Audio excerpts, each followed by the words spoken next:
My wife texted me from her work conference. Extending my stay, don't wait up. I stared at that message for a full minute, my thumb frozen above the screen. Something about it felt off. Maybe it was the way she added that last part. Don't wait up. She'd never said that before. But let me back up. Her name's Melissa. We've been married 8 years.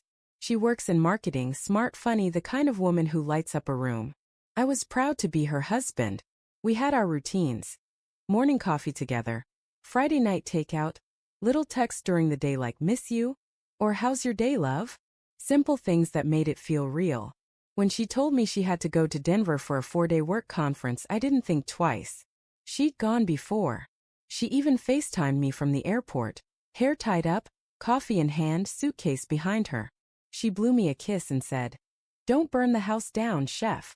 The first couple of days were normal. Texts, a few short calls.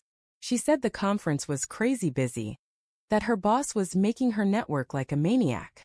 I believed her. But on the third night, things started feeling strange. I called her around 9 p.m. and it went straight to voicemail. A few minutes later she texted, "Sorry babe, in a dinner meeting. Love you." Dinner meeting at 9 p.m.? Okay, fine. I brushed it off. But then the next morning I texted, "Good morning, how's Denver?" She didn't reply. Not for hours. When she finally did, she said, "Sorry, battery died. Long night." That's when I noticed something odd, the background noise on her next call. Laughter. Music. It didn't sound like a hotel lobby or a restaurant. More like a bar. "Where are you?" I asked. "Oh, just in the lounge with some coworkers." "You're so suspicious, haha." She laughed it off. I tried to laugh too. But deep down, something twisted in my stomach. Then came that text, the one that started all this. Extending my stay. Don't wait up. No explanation. No. The company asked me to stay. Or flights got delayed. Just that. I tried calling. No answer. Texted back. Everything okay? Nothing. That night I couldn't sleep. I sat on the couch scrolling through our photos, her smile, our last vacation, her wearing my hoodie. I kept asking myself, am I overthinking this? But then I opened her Instagram. She hadn't posted anything. Still, one of her coworkers, a guy named Eric, had a group photo from the conference. There she was standing right next to him. His arm was around her waist. My heart dropped. I clicked on his profile. Private. But his profile picture, it was her. Or at least, her reflection in his sunglasses, smiling up at him. That was it. Something inside me snapped. The next morning I called the hotel she said she was staying at. "Hi. Can you connect me to Melissa Carter's room?" The woman at the desk paused. "I'm sorry, sir, but there's no one here by that name." My chest went cold. "She's a guest for the marketing conference?" "I'm afraid there's no conference like that this week." For a second I couldn't even breathe. I hung up and just sat there, phone in hand, staring at the floor. Later that day I decided to call her again. This time she picked up. "Hey babe," she said, cheerful. "Sorry, super busy day." "Melissa," I interrupted.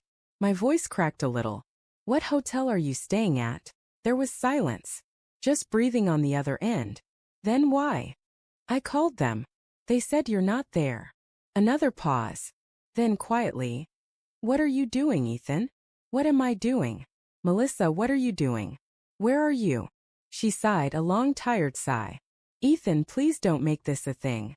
I just needed a break, okay? Work's been crazy. Life's been crazy.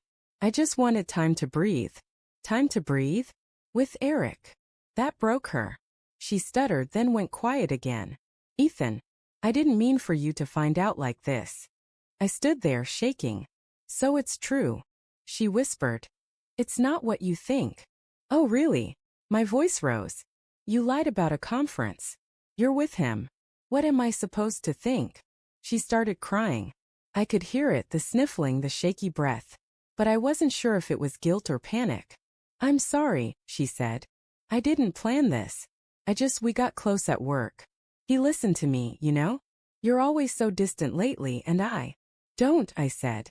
"Don't you dare blame this on me." That ended the call. I didn't yell after that.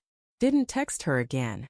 I just packed her things, every photo, every piece of her clothing, even that stupid mug she always used, and left them by the door. 2 days later she came home. I heard her keys in the lock.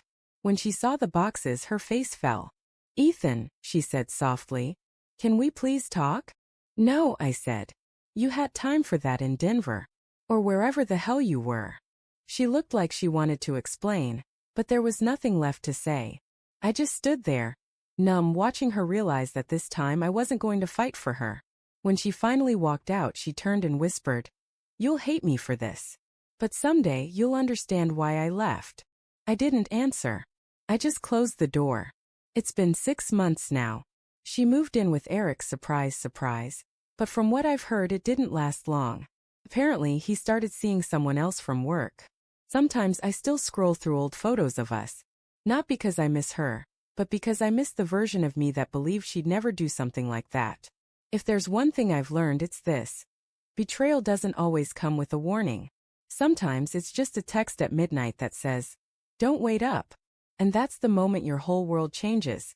Not with a scream, not with a fight, but with the quiet realization that the person you trusted most stopped choosing you long before you found out.